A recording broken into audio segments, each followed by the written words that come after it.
प्रिय विद्यार्थियों, आप सब कैसे हो। भगवान से प्रार्थना करता हूँ कि आप स्वस्थ और खुश रहें, आपका भविष्य उज्जवल हो। बच्चों, आज लेसन 8 मेरी माँ, तो इसके बारे में चर्चा पर चर्चा करना है। बहुत सुंदर लेसन है, मेरी माँ। इसके लेखक हैं राम प्रसाद बिस्मिल। इसके लेखक कौन है? राम प्रसाद बिस्मिल। तो पाठ के बारे में, लेखक के बारे में और शब्दार्थ और मुहावरे बताना है। तो केयरफुल होकर के सुनिएगा। एग्ज़ाम चल रहा है आपका, फिर भी ये पाठ घर पे कम से कम 2 बार पढ़ने का। बहुत जीवन उपयोगी लेसन है, तो केयरफुल होकर के पूरा वीडियो सुनिएगा और समझिएगा। लेखक के बारे में, भारत के अमर क्रांतिकारियों में, भारत के अमर क्रांतिकारियों में राम प्रसाद बिस्मिल का नाम बड़े आदर से लिया जाता है। क्रांतिकारियों में राम प्रसाद बिस्मिल का नाम बड़े आदर से लिया जाता है। जैसे इनकी पंक्ति है, हम आप पढ़ते हैं कि सरफरोशी की तमन्ना अब हमारे दिल में है। राम प्रसाद बिस्मिल का जन्म कब और कहाँ हुआ था? उनका जन्म मैनपुरी में हुआ था। ब्रिटिश सरकार का विरोध करने पर उन्हें 19 दिसंबर 1927 को गोरखपुर जिला जेल में फांसी दी गई। क्रांतिकारी होने के साथ साथ वे साहित्यिक रुचि के धनी एवं सफल रचनाकार थे। उन्होंने आत्मकथा, जीवनी, उपन्यास, समीक्षा, लेख, कविता आदि अनेक विधाओं में अपनी लेखनी चलाई।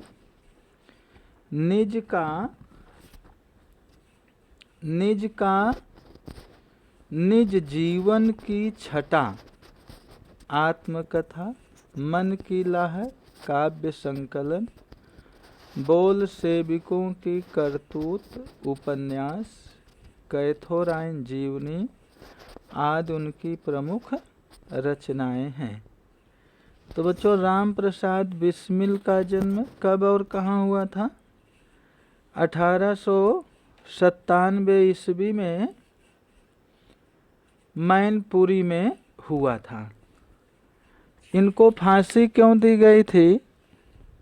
राम प्रसाद बिस्मिल जो है, राम प्रसाद बिस्मिल ने जो है जर्मनी से पिस्तौल आ रही थी, जर्मनी से पिस्तौल आ रही थी। तो इन्होंने जो है काकोरी कांड में, काकोरी रेलवे स्टेशन है, तो उस पिस्तौल को लूट लिया था। काकोरी कांड जो है प्रसिद्ध है, इस कारण इन्हें फांसी दी गई थी। शब्दार्थ और मुहावरे पर ध्यान दीजिएगा। शब्दार्थ है आपके टेक्स्ट बुक में दिया है।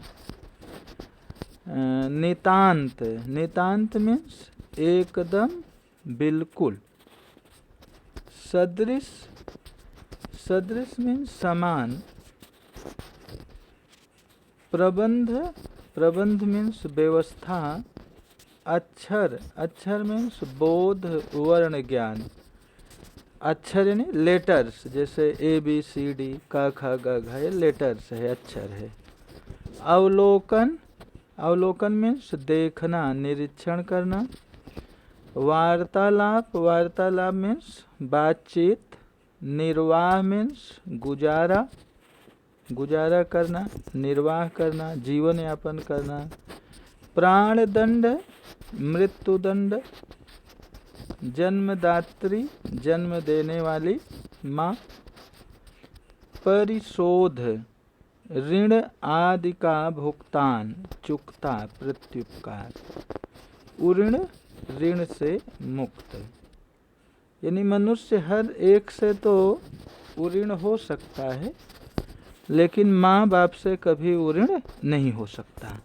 ऋण उऋण अवर्णनीय, जिसका वर्णन न किया जा सके, संलग्न, साथ जुड़ा, श्रेय मीन्स यश, ताड़ना मीन्स दंड देना, परिणाम फल रिजल्ट, सदैव हमेशा ऑलवेज, सांत्वना ढाढ़स बधाना, तसल्ली, तृष्णा लोभ, विचलित अस्थिर। मेजनी सन 1805 ईस्वी में इटली में जन्मा महान देशभक्त व क्रांतिकारी।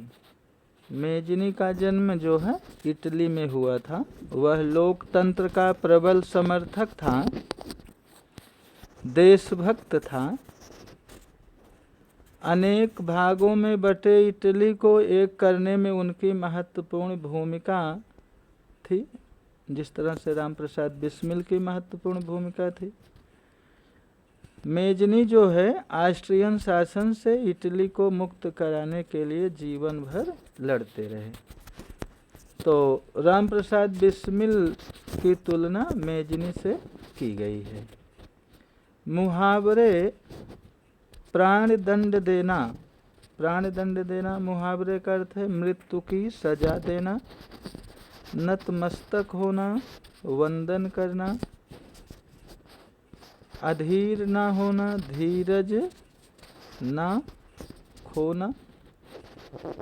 शरीर त्याग करना, शरीर त्याग करना मुहावरे का अर्थ होगा मर जाना। शरीर त्याग करना मुहावरे का अर्थ है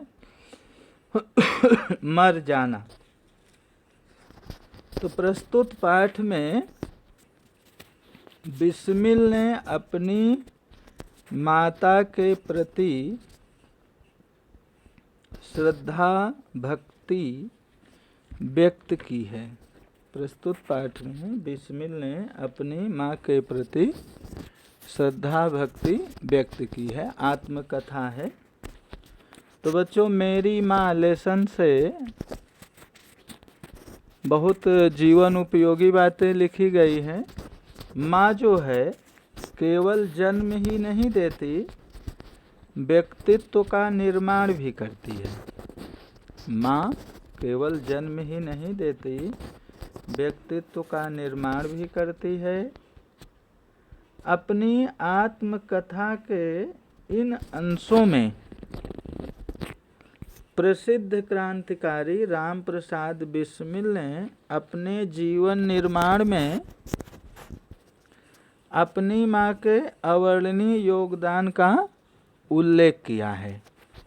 राम प्रसाद बिस्मिल ने जो है अपने जीवन निर्माण में अपनी माँ का जो है बहुत बड़ा सहयोग रहा है, तो उनका वर्णन किया है। जैसे माँ बालक का पालन पोषण करती है, शिक्षा दीक्षा व्यक्तित्व निर्माण में माँ का जो है माँ की बहुत बड़ी भूमिका होती है।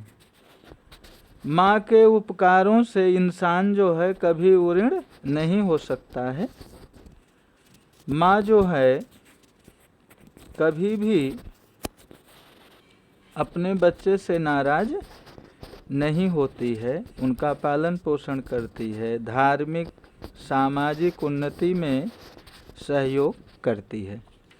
तो बच्चों, ये लेसन आप घर पर पढ़िएगा और नेक्स्ट वीडियो में वापस इसका सारांश बताएंगे। मेरी माँ का सारांश नेक्स्ट वीडियो में वापस बताएंगे। तो आप केयरफुल हो करके लेसन को घर पे कम से कम 2 बार पढ़िएगा। यही होमवर्क रहा। Thank you.